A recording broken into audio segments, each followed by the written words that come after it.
அனைவருக்கும் வணக்கம். இந்த வீடியோவில் என்ன பார்க்க போகிறோம் அப்படின்னு பார்த்தீங்கன்னா, 2026ஆம் ஆண்டு பிப்ரவரி மாதம் 17ஆம் தேதி அன்று அரிதிலும் அரிதான நெருப்பு வளைய சூரிய கிரகணம் உலகம் முழுவதிலும் நிகழ இருக்கு. மேலும் அன்றைய தினம் அமாவாசை.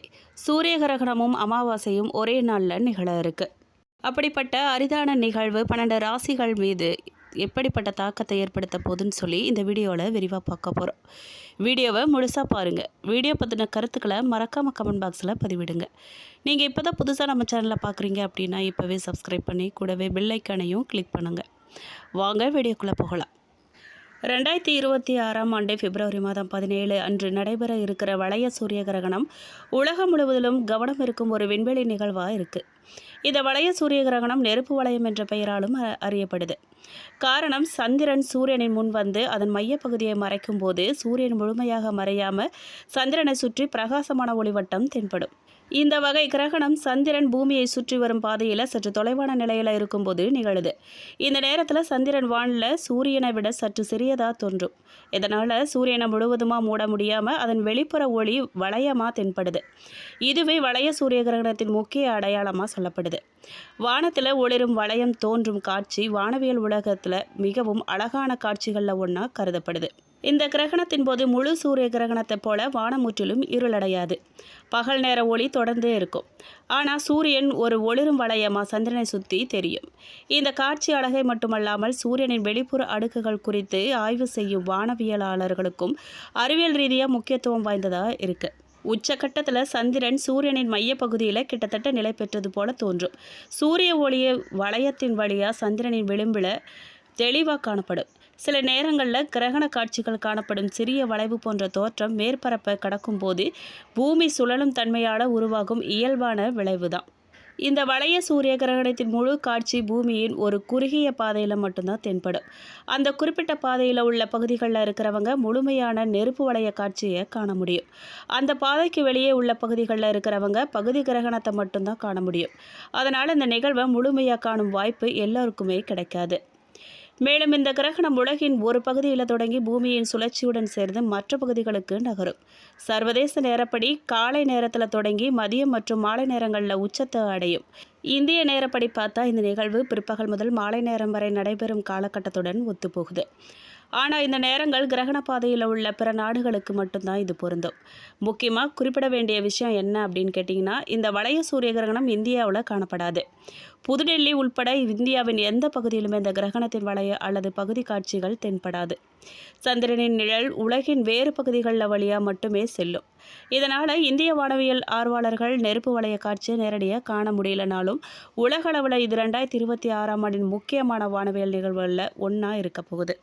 மேலும் பிப்ரவரி மாதத்தில் 2026ஆம் ஆண்டின் முதல் சூரிய கிரகணம் நிகழ இருக்கு. இந்த சூரிய கிரகணம் பிப்ரவரி 17ஆம் தேதி நிகழ இருக்கு. முக்கியமாக இந்த கிரகமானது கும்பராசியில் நிகழுது.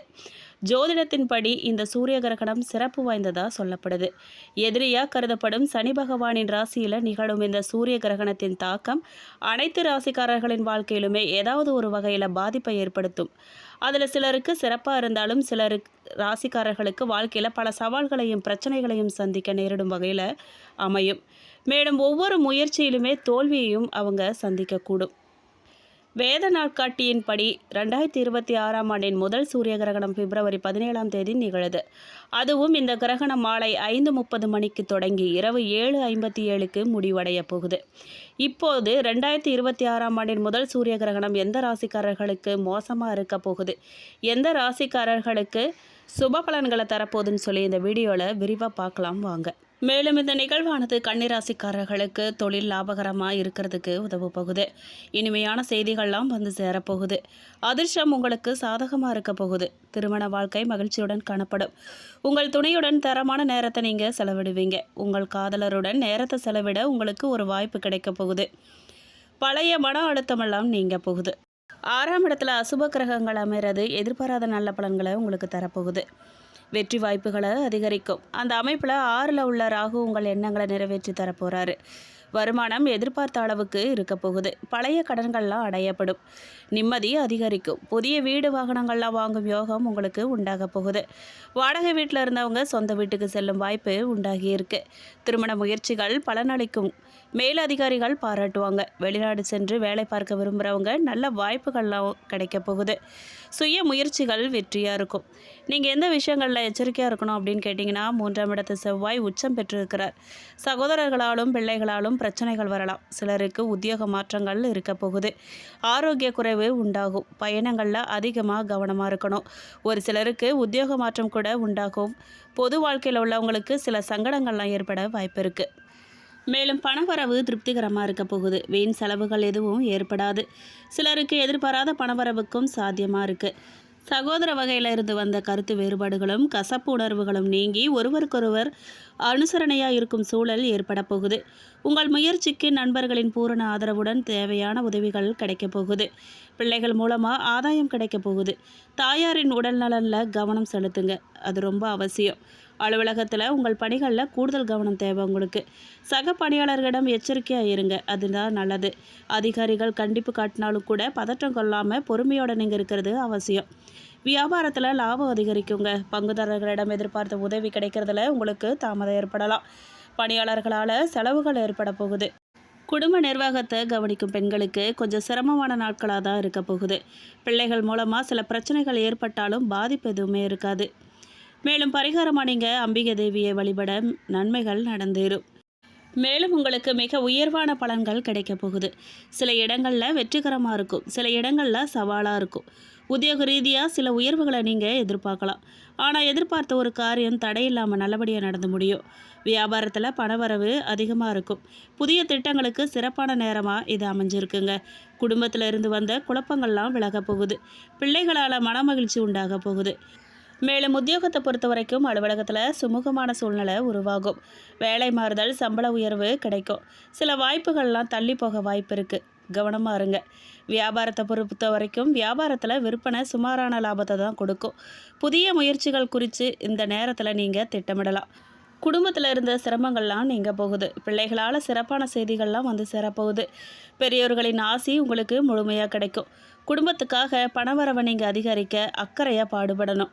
மேலும் கலைத்துறையினர் சினிமா வாய்ப்புகளை பெற்று மகிழ்ச்சி அடைவாங்க. எச்சரிக்கையாக முதலீடுகளை நீங்கள் செய்யணுங்க, கவனமாக இருங்க. சந்திரனின் இடப்பெயர்ச்சி உங்களுக்கு நன்மையும் தீமையும் கலந்த பலன்களை கொண்டு வரப்போகுது. 5ஆம் இடத்துல செவ்வாய் இருக்கிறதால குவாரி தொழிலில் கொள்ளை லாபம் பார்ப்பீங்க.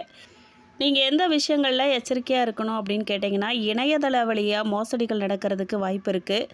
அந்த விஷயங்களில் எச்சரிக்கையாக இருங்க. தொழிலை நிதானமாக தான் நீங்கள் விரிவு செய்யணும், கவனத்தோடு செயல்படுங்க.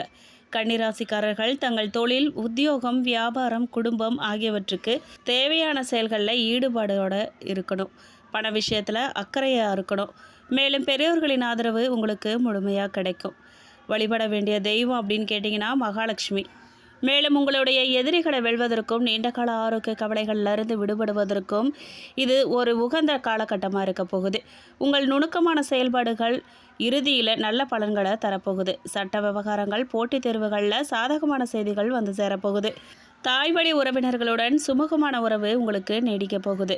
செல்வாக்கு மிக்க அரசியல் தொடர்பு மூலமாக உங்கள் சமூக அந்தஸ்து மேம்பட போகுது. தொழில் நிதிநிலை ஏறுமுகத்தில் இருக்க போகுது. உத்தியோகஸ்தர்களுக்கு சாதகமான பணிமாற்றம் உண்டாக போகுது. வணிகர்கள் தங்கள் தடைகளை தகர்த்தெறிவாங்க.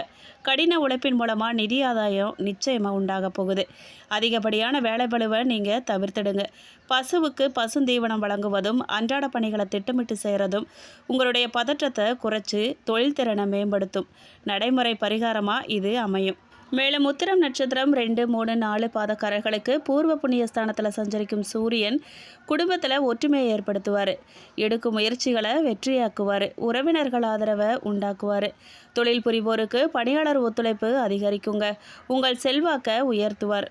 மேலும் அஸ்தம் நட்சத்திரக்காரர்களுக்கு 6ஆம் இட சனி ராகு புதனால செல்வாக்கு உயரும்.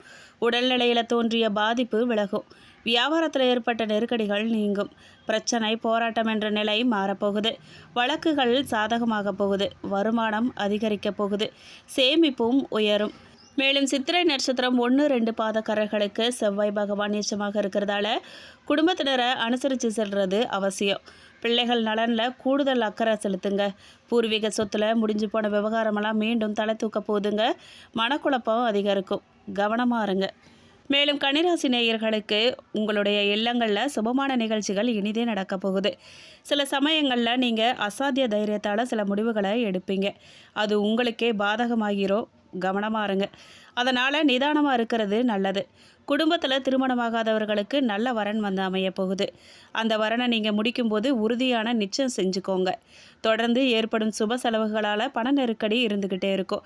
தேவையில்லாத பேச்சுக்கள் புது எதிரிகளை உருவாக்கும். கவனமாக இருங்க. மனைவி வழியில் அனுகூலம் உங்களுக்கு கிடைக்கும். உதவியும் ஒத்துழைப்பும் கிடைக்கும். உத்தியோகஸ்தர்களுக்கு பதவி உயர்வு கிடைக்க வாய்ப்பு இருக்குது. உத்தியோகஸ்தர்கள் உங்களுடைய சாமர்த்திய பேச்சால் எல்லாத்தையுமே திறம்பட செஞ்சு முடித்து பாராட்டு கிடைக்க பெறுவீங்க. வியாபாரம் தொடர்பான பயணங்களை நீங்கள் மேற்கொள்ள நேரிடுங்க. பெண்களுக்கு சாதுரியமான பேச்சின் மூலமாக சிக்கலான பிரச்சனைகளையும் நீங்கள் தீர்த்துருவீங்க. மேலும் பரிகாரமாக நீங்கள் நவகிரகங்களில் இருக்கும் புதன் பகவானுக்கு பச்சை பட்டு சாத்தி வழிபட சிறப்பான பலன்கள் உங்களுக்கு கிடைக்கும். மேலும் இந்த வீடியோ உங்களுக்கு பிடிச்சிருக்கணும், பயனுள்ளதாக இருந்திருக்கணும் நம்புகிறோம். வீடியோ பற்றின கருத்துக்களை மறக்காமல் கமெண்ட் பாக்ஸில் பதிவிடுங்க. நீங்கள் இப்போ தான் புதுசாக நம்ம சேனலை பார்க்குறீங்க அப்படின்னா இப்போவே சப்ஸ்கிரைப் பண்ணி கூடவே பெல் ஐக்கானையும் கிளிக் பண்ணுங்கள். நன்றி.